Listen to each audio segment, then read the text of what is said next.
Hey y'all, welcome to Art of the Budget. My name's Nicole, my pronouns are she and her, and I live in the Pacific Northwest on what is the traditional territory of the Coast Salish Nations. Today I'm going to be doing a side-by-side comparison of my budget in November of 2019, 2018, and 2017. And I was talking to Tracy over at the Financial Freedom Diary, and she also has been using everydollar for about the same amount of time. And so we're both going to be doing videos where we talk about our budget in those various different times and doing a little comparison. So I thought it would be interesting to look at both my everydollar and then the side-by-side numbers. And we'll do this pretty quickly, but just to get an idea of how things have changed. If you're new here, I'm an artist and educator currently learning about budgeting, saving, and planning for retirement and sharing what I learn along the way. So if you are interested, please subscribe, like, comment, do all the things. Thank you so much. Okay, so the first thing that I wanted to look at was my actual everydollar and how that has changed dramatically over the last 3 years. So I'm here in 2019 November, which if you watched my budget plan, you probably saw it in detail, but I'm going to scooch on over back to November 2017. Now I gotta say I was just starting to use everydollar in November of 2017, and I wasn't yet reconciling. So this is just kind of a rough outline of my budget, I think as best as I could have done at that time. But as you can see, I've got, of course, my income first, and then my housing, transportation. It just goes right into all of that daily living. One thing that has definitely changed quite a bit is that I have in this budget a studio section. So as you can see, I've got $264 coming out for materials, $12 for Etsy and Square fees, website cloud, that's $2, and that all just comes out of my business account now. It's totally separate. I don't commingle that money usually at all anymore. So I think that's pretty interesting. And then as we go down to the bottom, that's when I actually start to see some savings and retirement and this kind of giving category or sharing my income category. That's all way down at the bottom. And then if I scooch back to November 2018,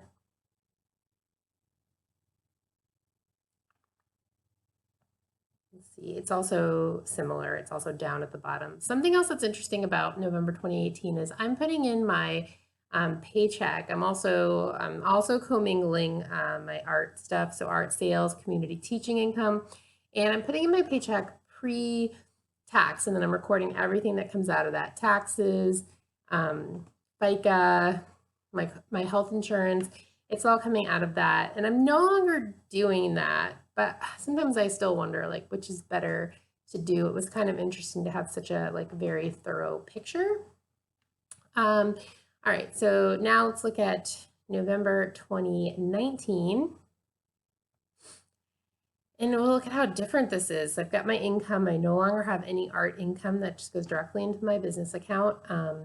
Giving, my sharing, community support and sharing is number one first, and now I'm also doing a fixed amount. I'm doing 5% I'm sharing and 2% to art, so about 7% of my base income every month. And savings is next, retirement is after that. So I'm kind of doing more of this pay yourself first business, and then I get into housing and that kind of stuff. So let's go ahead and look at the side-by-side comparison. I hope this is pretty easy to read. It's just a Google sheet, and yeah, so basically if I look up here, November 17, I don't know why it's, just fix that for me. November 17, November 18, and November 19. My income has changed dramatically. So for this side-by-side comparison, of course, I went in and I took the numbers post-tax the way that I do my budget now. So my income in November 2017 was fully after taxes. So my take home was $2,886. And now it's in November 2018, it was $4,131. And then for November 19, I'm I estimated at 5,300. I think it's going to be closer to 5,500. So of course I'm doing triple side gigs this month, and my income is not usually this high, but I love seeing this trajectory. It just makes me feel good to know that I am increasing my income. Of course, teaching income, I'm no longer including that in my personal budget. I have that going straight into my business account, as well as art sales. We can see in 2017, I was earning no interest. I had some of my emergency fund put away, and I was earning a bit of interest a year ago, and now I've almost doubled that, and I will be have my full emergency fund soon, although I am parking it in different places to get different rates or different benefits. Just looking really quick at my bills, rent was $550 in 17. I was living alone in 18 in the same place. I've been in the same place all of these years. I was living alone, so I was paying $1,100, and now I have a housemate. It was one of my goals for 2019 was to find a housemate so I could split rent again. Electricity is funny. I think maybe there was, so it was $46.97 2 years ago. It was only $9.22 this particular month. I don't know why that was, and I've estimated about $40 for this month. I think actually it came through and it was like 32 something. So it's kind of fluctuated quite a bit, but thankfully my electricity bill is always low.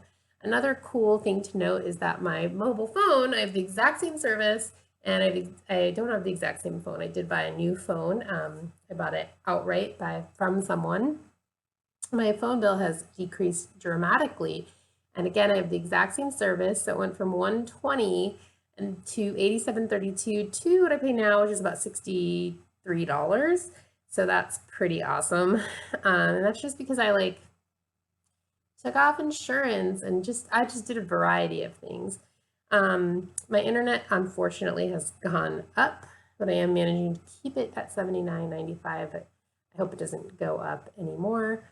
Gas has been pretty consistent. I'm assuming that this was an estimation at 100, and that I just put in the exact amount in 2018, so it was about $86.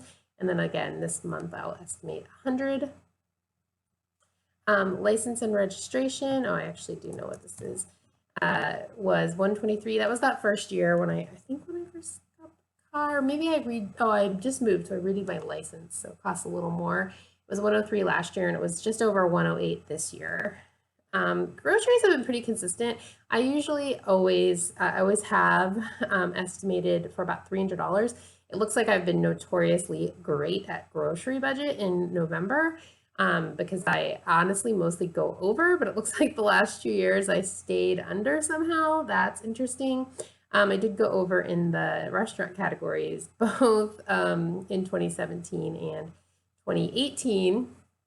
So I usually estimate that I usually give myself $100, but I did 161 in November of 2017 and 124 last November. So we'll see how I do this month.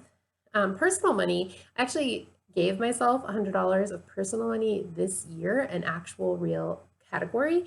I've never done that before, and it looks like in 2017 I spent $93.05, and in 2018 I spent $127.26. So I guess this is probably a category that I should have in my budget, because it seems like I use it whether it's there or not. I'm just kind of looking at the kind of cool stuff. Medical expenses, what I put in is kind of it's varied. $60 in 2017, $60, $138 in 2018, $110 this month. But really, this is not something that I was able to put money into previously. And as I've gotten better at budgeting and just gotten better with my money in general, I've been able to commit money to doing more stuff that is required to take care of myself. So I consider that a win. Going down to entertainment, my Hulu has just gone down in price. I didn't really do anything. I just have kept Hulu, and it's continued to go down in price. Something of note, as I talked about before, I no longer include studio costs. So those are no longer even commingled with my personal budget, which I think makes a lot of sense. Okay, going into debt, I've consistently paid my parents off parents $300 a month for the last 3 years. So doing real slow debt payoff there because they were very, very sweetly not charging me any interest. This month I will be giving them $300 and then I owe them just a little more, I think $1,500, which I'm going to pay them in December. I'm actually going to go visit them, so I'm just going to hand that to them and I'm pretty excited. I mean, I'm going to hand them a check. I'm not going to hand them cash. And then student loans, if you don't know, I do public service loan forgiveness, and my original income-based repayment amount was $393. And last year I changed to the repay income-based repayment plan. It's just a different plan, and my monthly payment went down to $200, which was pretty sweet. This year when I recertified my income, it went up to $303, so still considerably lower than it was. That's just the thing that I'm going to have, of course, until I reach that time where I can apply for and get loan forgiveness. I know it's a controversial topic, but whatever.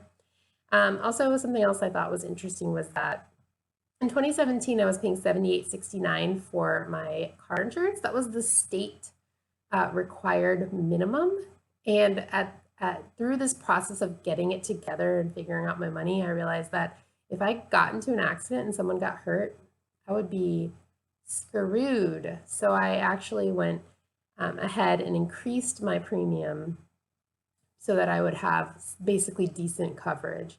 And since then, so in November of 2018, it went up from $78.69 for basic coverage to $103.70.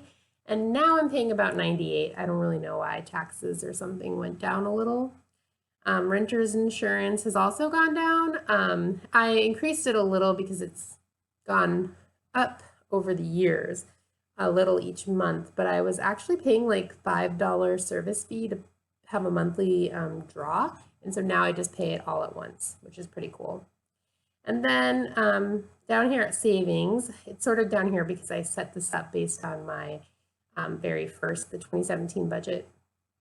In my emergency fund, I saved in November of 2017, like a little over $400, and that was of $0. So I did not have an emergency fund happening at that point. A year ago, I saved $845, and that was of about $3,500. So I was getting there. And this month I'm planning to save $1,108. And that's actually going to take me above my goal of 10 grand. So I'm going to end up reallocating some of that money somewhere else, but I'm going to be done with that. It's definitely been a huge long-term effort, and I'm really, really proud to be like almost there.